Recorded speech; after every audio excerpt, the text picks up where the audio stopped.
नरेंद्र मोदी आज झारखंड और ओडिशा के दौरे पर रहेंगे। प्रधानमंत्री दोनों राज्यों की जनता को विकास की बड़ी सौगात देंगे। पीएम मोदी 4,500 करोड़ रुपए के प्रोजेक्ट्स के साथ कई विकास परियोजनाओं का आज उद्घाटन करने वाले हैं।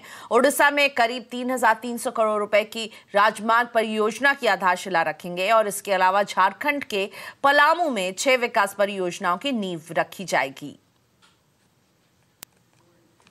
अगर आपके घर में सोना पड़ा है तो इसे बैंक में जमा कराइए और इस पर इनकम टैक्स में रियायत भी पाइए। सीएनबीसी आवाज को मिली एक्सक्लूसिव जानकारी के मुताबिक अगर आपके घर में गोल्ड है तो इनकम टैक्स वालों से डरने की जरूरत नहीं, क्योंकि सरकार चाहती है कि आपके घर में पड़ा सोना जो है इसका इस्तेमाल ज्यादा कारगर तरीके से हो सके और इसके लिए सरकार ने एक मसौदा भी तैयार किया है जिसका जल्द ऐलान भी होगा। और इस खबर पर सारी डिटेल्स लेकर हमारे साथ economic policy editor Lakshman Roy जुड़ रहे हैं और उनसे हम समझेंगे कि सरकार किस तरह के प्लान कर रही है।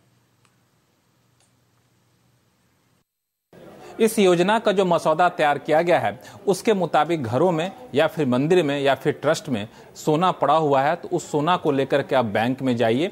बैंक में जाएंगे तो 2 विकल्प होगा, या तो आप इसको गोल्ड डिपॉजिट स्कीम के तहत इसे जमा करा देंगे या फिर गोल्ड सेविंग अकाउंट खोला जाएगा, उसमें आप जमा करा सकते हैं। और जमा कराते वक्त आपसे ये नहीं पूछा जाएगा कि ये गोल्ड कहाँ से आपने लाया है, यानी अनअकाउंटेड गोल्ड भी आप इस स्कीम के तहत जमा करा सकते हैं जो मसौदा तैयार किया गया उसके मुताबिक। अभी क्या होता है कि अनअकाउंटेड गोल्ड अगर जमा कराने जाते हैं तो आप पर भारी भरकम इनकम टैक्स लगता है, लेकिन स्कीम के तहत यह मसौदा तैयार किया गया है कि अगर अनअकाउंटेड गोल्ड जमा कराते हैं तो उस पर इनकम टैक्स में रियायत दी जाए और इनकम टैक्स थोड़ा कम लगाया जाए। कितना कम लगाया जाए इसका अलग अलग विकल्प है, वो तैयार किया जा रहा है। दूसरी महत्वपूर्ण बात यह है कि गोल्ड जब जमा करा देते हैं उसके बाद वापस जब आप गोल्ड लेते हैं तब फिर आपको वहां पर कैपिटल गेन्स टैक्स देना पड़ता है। जो प्रस्ताव है उसके मुताबिक कैपिटल गेन्स टैक्स में भी आपको रियायत दी जाए, लेकिन इसमें एक शर्त होगी। शर्त यह होगी कि आपको ये गोल्ड एक तय समय सीमा के लिए जमा रखना पड़ेगा, यानी उसका एक लॉक इन पीरियड होगा। ये लॉक इन पीरियड 1 साल से लेकर के 3 साल तक हो सकता है और साथ ही साथ कितना गोल्ड जमा कराएंगे उसकी अधिकतम सीमा काफी ज्यादा बढ़ा दी जाएगी। और इसका मूल मकसद यह है कि घरों में, मंदिरों में, ट्रस्ट में जो सोना पड़ा हुआ है जिसका कोई इस्तेमाल नहीं होता है उसे सिस्टम में लाया जाए ताकि उसका बेहतर इस्तेमाल किया जाए। आमदनी अठन्नी, खर्चा रुपया। फिलहाल भारतीय रेल का कुछ यही हाल है।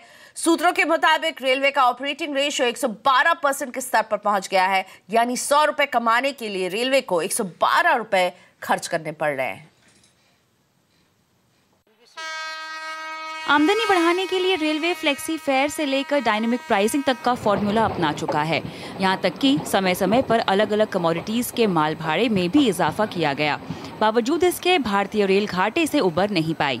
घटती कमाई का नतीजा ये है कि रेलवे का ऑपरेटिंग रेशियो 112% के पार पहुंच गया है। इसकी बड़ी वजह है यात्री किराए से हो रहा घाटा। ताज़ा आंकड़ों के मुताबिक नवंबर तक रेलवे को कुल 1,15,000 करोड़ रुपए की कमाई हुई, जबकि लक्ष्य 1,22,000 करोड़ रुपए का था। यानी रेलवे को करीब 7,840 करोड़ रुपए का नुकसान उठाना पड़ा।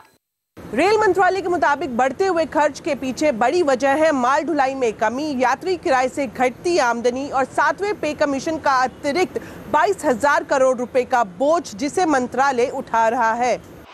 नवंबर के आखिर तक यात्री किराए में रेलवे को करीब 700 करोड़ रुपए का नुकसान हुआ।